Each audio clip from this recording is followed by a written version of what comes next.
Hey guys, what is up today? It's Ryan here with DP Marketing.Services. Hope you're doing well and staying safe with everything. Thanks for tuning in. Coming at you with a video about Facebook. Obviously one of the important pieces of marketing in this day and age is using social media, right? There's no argument about that. Most people, it's nuts. I wish I had the stats in front of me, but it's almost like 2/3 or 3/4 of the people spend their idle time like on Facebook. Like even when they're at their office, and sitting on their couch and whatever. It's nuts how often people are on Facebook.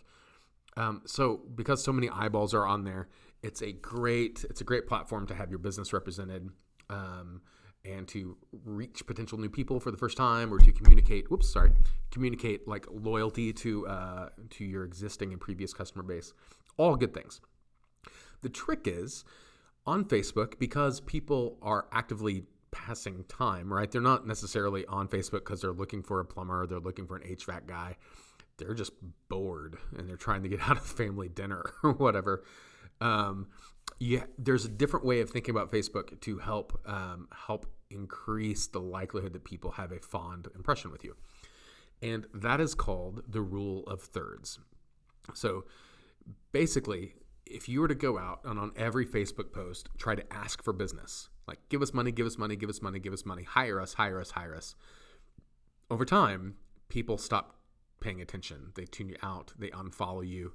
They are not likely to share your post or engage with your post because all you're doing is asking for business. And for most people, that's not why they're on Facebook.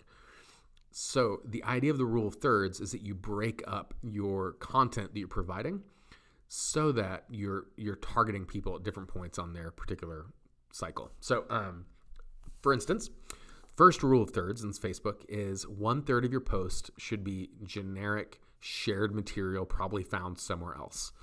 Nothing you wrote, nothing special, nothing even about your business necessarily, but something that you can share that says, that adds value to your customer. So maybe it's like interior design tips, like, hey, these are the trends that we found on HGTV's website. Which ones do you like? You're not writing it, you're not creating it, you're just finding it somewhere else and you're sharing it. These are really good for just keeping it in front of eyeballs, adding value. Again, has nothing to do with you. You're just using that particular article as an excuse to stay in front of your customers' eyeballs. So 1/3 of your post should be that. The next third of your post should be something about your business that humanizes you, but doesn't actually ask for business. So good examples would be if you're doing any sort of team training, if you're doing any sort of like community give back, if you're doing a back to school drive, if your team is helping the local vets, doing complimentary service calls or something. These are great ways to get in front of eyeballs because it's endearing for you and your business. People want to be a part of supporting a business that is a part of their community, and any sort of these sort of efforts in this sort of give back sort of thing that humanizes you helps people feel endeared to your business. You're not a big commercial conglomerate. You're not this big entity of anonymous, bureaucratic faces. You're people, and your people have birthdays, and your people have training, and your customers have problems that you're solving. You're not asking for business. You're just going for the feel goods. There's all kinds of ways to do it. There's bring your pet to work day, whatever.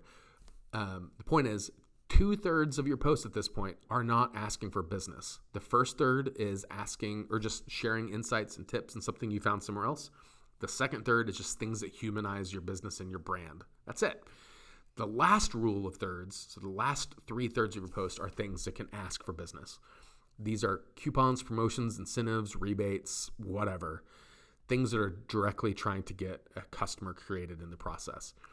So for every time you ask for business, you have to have 2 other posts that don't ask for business. One could just be generic, hey, we found this somewhere else, or hey, it's the first day of May, or whatever, right? It doesn't matter.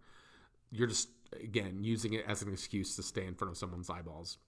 Second rule of thirds is about creating humanity, endearing, like just getting the sense of loyalty and brand affection. And then the last third is about getting business. If you do any one of those too much, it's a problem. If you ask for business too much, it's a problem. If all you do is share other tips, it's a problem. The trick is to do all three. You can do the rule of thirds at least once a week. So post 1, post 2, post 3, at least once a week, or at most once a day. So if you have morning, midday, evening, you can kind of stack up the same rule of thirds, but you always have to have all three accounted for. So it's really tempting, especially if you're a younger shop or trying to grow and you're kind of in the early stages of your business maturity, to think, hey, I want everyone thinking about getting me business on Facebook. So all I want is business-oriented posts. And it's really tempting to think that way. Instead, think back at a bigger picture about how do you use social media to add value to your customers' eyeballs on Facebook, right? So it's not always about getting business for you. It's about adding value for them. When you add value for them, in return, that creates business for you. So think about how can you position your business and your brand to be generous, to make yourself showing that you're giving back, that you're helping people, the community, that you're telling stories of your customers of like, hey, so-and-so called us, they're a single mom and this is the problem they had. So here's what we did to help the single mom. It's not about you. It's about your customer being the hero of their customer story. The more you can help people and provide value, the more social media will help you. So just a different way of thinking about it. And as you think about your social posts, try to think about those rule of thirds. Don't always ask for business. Don't always share crap. I mean, sometimes the cartoony things that show like funny captions, they're awesome. I'm not knocking them at all. If that's all you do, you're missing out. If all you do is tell stories of your customers, you're missing out. If all you do is ask for business, you're missing out. Make sure you do all three of those things. Again, no less than once a week in entirety and no more than once a day in entirety. But yeah, I would love to see some guys take Facebook up to the next level. And the more you can humanize, create powerful brand impressions with people, the more you can take your social presence to the next level. But I'd love to hear from you. What are you doing with your own shop to help foster not only engagement, but create loyalty with your previous, past, and future customers on Facebook? What tips and tricks are you doing that you're finding a lot of success with? We'd love to know. So leave a comment below. As always, guys, follow us on Facebook, subscribe on YouTube, and stay safe out there, right? We'll see you.